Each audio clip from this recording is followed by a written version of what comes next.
যতক্ষণ এই পর্যন্ত দাবি না মানবে আমরা কোনো একটা ভাই এখানে যাব না। আমরা এখান থেকে লাশ হয়ে বাড়ি ফিরবো। এই ঠিকাদার দালালেরা আমাদের রক্ত চুষে নেয়, তারা আমাদের বেতন থেকে টাকা কাটে, চাঁদাবাজি করে। লাঠিচার্জ দিয়ে আমার অনেকগুলো ভাই বোন আমরা সবাই আহত। আমরা এই জায়গায় 4 দিন যাবত আছি। আমাদের দাবি হচ্ছে আমাদের যা ঠিকাদারি প্রথা বাতিল করে এবং আমাদের বকেয়া বেতন সহ আমাদের অনেক ভাইকে ঠিকাদার জোরপূর্বক ভাবে তার নিজ প্রতিষ্ঠান থেকে তাড়িয়ে দিয়েছে এবং তাদেরকে পুনর্বহাল করতে হবে। এই নিয়ে আমরা আমরণ অনশন করতেছি। যতক্ষণ এই পর্যন্ত দাবি না মানবে আমরা কোনো একটা ভাই এখানে যাব না। আমরা এখান থেকে লাশ হয়ে বাড়ি ফিরবো।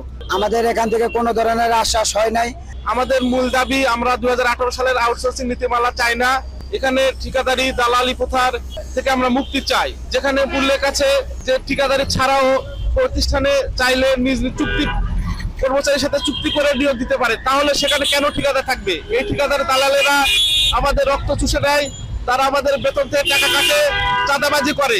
আমাদের একটাই দাবি, এই ঠিকাদারি প্রথা আমরা চাই না। ঠিকাদার প্রথাকে বাতিল করতে হবে, আমাদের প্রতিষ্ঠানে আত্মীকৃত করতে হবে, আমাদের চাকরি স্থায়ী করতে হবে। নিরাপত্তা চাই, আমরা চাকরির নিরাপত্তা পাই না, আমাদের টেন্ডার জটিলতায় চাকরি চলে যায়। আমরা 4 দিন হয় এখানে অনশন দিছি। ইতিমধ্যে জানেন 22 তারিখে আমাদের শান্তিপূর্ণ সমাবেশে পুলিশের হামলা, গ্রেনেড, তারপরে জল কামান সব মিলে লাঠিচার্জ দিয়ে আমার অনেকগুলো ভাই বোন আমরা সবাই আহত। আমরা অনশন দিছি।